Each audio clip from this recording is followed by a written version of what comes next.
2 years of Wuthering waves, and the only changes to the combat mechanics were visual upgrades, but as of version 3.0, we are going to have a new feature called Toon Break. What's even better about this combat mechanic is that every character will be able to use it. If you remember the recent combat event, we actually used this mechanic, and it featured echo skills instead of the actual characters triggering these toon breaks. Each character will have a unique animation when they toon break the enemy, and that's all coming in version 3.0. Kuro Games has released all the info we need to know about this mechanic, and I'll be explaining exactly how to utilize it in combat to give you a better idea of how it actually works. My name's VoidEnigma, and while toon breaking is not on the same level as toon breaking, it's just as powerful. Like the video to help pay the power bill and subscribe for more breakdowns like this. Now let's explain these tunes. So what is toon break? Well, it's actually called off toon, and it's a separate gauge that builds up on the enemies as you land attacks. This gauge is completely separate from the current break gauge or the vibration gauge, which is a gauge that, when broken, will immobilize the enemy or boss. Additionally, there will be a visual indicator of this off-toon state, as well as this bar here that you could see kind of raising as you attack the enemy. And when this bar is filled, the enemy will be in a mistoon state. When the enemy is in the mistoon state, then the resonator, any resonator, can trigger a unique attack animation called a toon break. You can also trigger an immediate toon break when certain bosses use certain moves. So, what does toon break do? Well.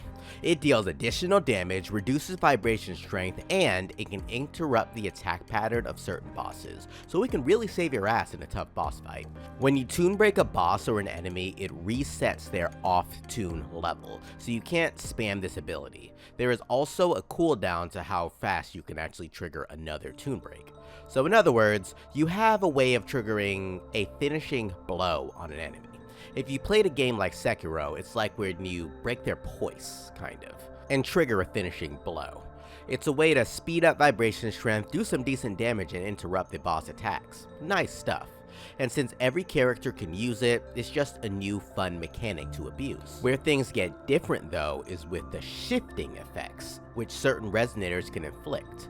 Shifting has two types, toon rupture and toon strain. We don't know a whole lot about this particular mechanic yet, but it's a mechanic that the newer characters like Linné and Mornier will be able to use. So when these two characters trigger a toon break, additional effects activate. Triggering any of these shifting effects will put the enemy into interfered state, and that can cause additional effects and buffs. Toon Rupture Interfered is like a serious finisher for characters who specialize in toon break. It's a one-time special attack on the target in this state, while Toon Strain Interfered will be dealing additional damage during the same period.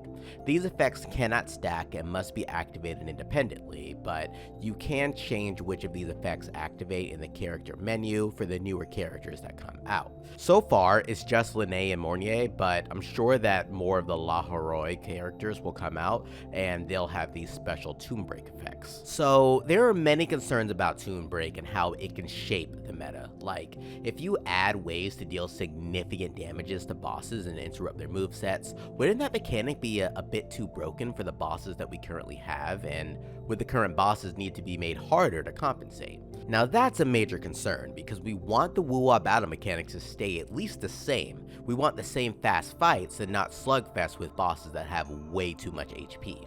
How bosses are designed are going to be a hot topic going forward, because if you can easily toon break them, then you can steamroll certain bosses, right? So parameters need to be changed to meet those standards. I'm really confident that Kuro Games can balance this mechanic though. It's just concerning because in other games, when they introduce new mechanics that involve breaking and immobilizing bosses and interrupting bosses, then it's normal for there to be an armada of HP sponges added to compensate, but I doubt that will happen. This just seems like a really fun new mechanic, and I cannot wait to see all of the toon break skills. The new characters specializing in this are going to shape the new meta, kind of. So let's hope that these effects are balanced to avoid power creep, because Wuwa has avoided power creep thus far, so let's see if this trend can continue. Nonetheless, this will be a fun feature in version 3.0, and it's here to stay, so we may as well get used to it.